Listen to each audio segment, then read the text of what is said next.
Hello friends, welcome back to my channel. কেমন আছেন সবাই? আশা করি ভালো আছেন। আজ আমি আবারও হাজির হয়েছি আপনাদের সামনে নতুন একটা ভিডিও নিয়ে। আমাদের আজকের বিষয় গর্ভাবস্থার 36তম সপ্তাহে করণীয় এবং সতর্কতা। আপনি এখন গর্ভাবস্থার 36তম সপ্তাহে, অর্থাৎ 9 মাস প্রায় শেষের দিকে। এখন শিশুর আগমন হতে আর বেশি দেরি নেই। এই সময়টা খুবই স্পেশাল, চ্যালেঞ্জিংও বটে। আজকের ভিডিওতে আমরা জানব 36তম সপ্তাহে শিশুর কি পরিবর্তন হয়, মায়ের শরীরে কি লক্ষণ দেখা দেয়, আর কি জরুরি সতর্কতা মেনে চলা দরকার। চলুন তাহলে শুরু করা যাক। কিভাবে বেড়ে উঠছে আপনার ছোট্ট বাবু? এই সপ্তাহে গর্ভের শিশু প্রায় 2.6 থেকে 2.8 কেজি ওজনের হতে পারে। লম্বায় 47 থেকে 48 সেন্টিমিটার পর্যন্ত হতে পারে। শিশুর ফুসফুস এখন প্রায় পূর্ণ বিকশিত, অর্থাৎ জন্মের পর নিঃশ্বাস নিতে প্রস্তুত। সে এখন নিয়মিত চোখ খুলছে, বন্ধ করছে। হাত পায়ের নখ গজিয়ে গেছে। কিছু বাচ্চা জন্মের সময় নখ কেটে ফেলতে হয়। শিশুটি এখন মাথা নিচের দিকে ঘোরাতে শুরু করে, যাকে বলে সেফালিক পজিশন। অনেক সময় সে কম নাড়াচাড়া করে, কারণ ওর জায়গা কমে আসছে। এই সময়ে শিশুর কান ও মস্তিষ্ক এতটাই উন্নত থাকে যে সে মায়ের কণ্ঠস্বর চেনে। তাই মা যত শান্ত থাকবেন, বাচ্চাও তত শান্তই থাকবে। মায়ের শারীরিক এবং মানসিক পরিবর্তন। এই সময় আপনি নিচের লক্ষণগুলো অনুভব করতে পারেন। শারীরিক লক্ষণ কি অনুভব করবেন এই সময়?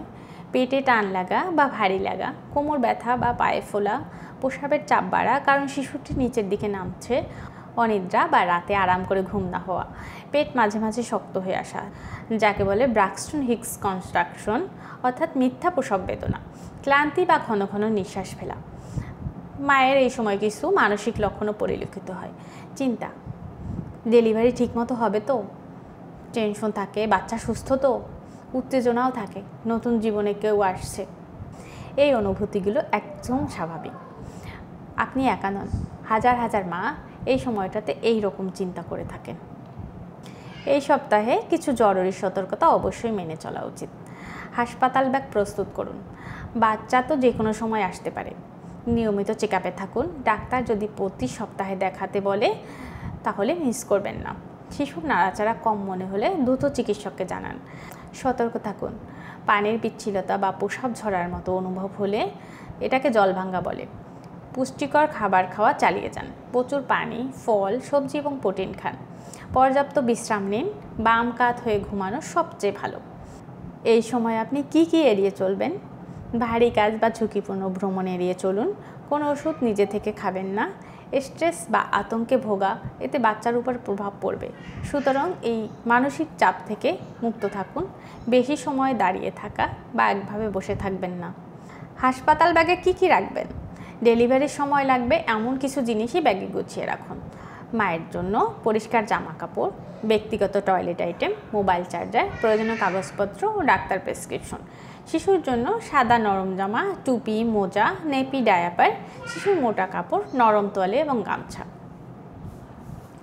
মন ভালো রাখার কিছু পরামর্শ। প্রতিদিনই একটু গান শুনুন বা বই পড়ুন। সন্তানের জন্য পছন্দসই নাম ভাবুন। পরিবারের সঙ্গে সময় কাটান। নিজের সঙ্গে কথা বলুন। আয়নায় হাসুন। মনে রাখবেন, আপনি একজন সুপার মা। গর্ভাবস্থার 36 সপ্তাহ মানেই আর কিছুদিন বাকি আপনার ছোট্ট পরীর আগমনের। এই সময়টা নিজের যত্ন নিন। ভয় না পেয়ে সচেতন থাকুন। ভিডিওটি ভালো লাগলে লাইক দিন, শেয়ার করুন আর সাবস্ক্রাইব করতে ভুলবেন না।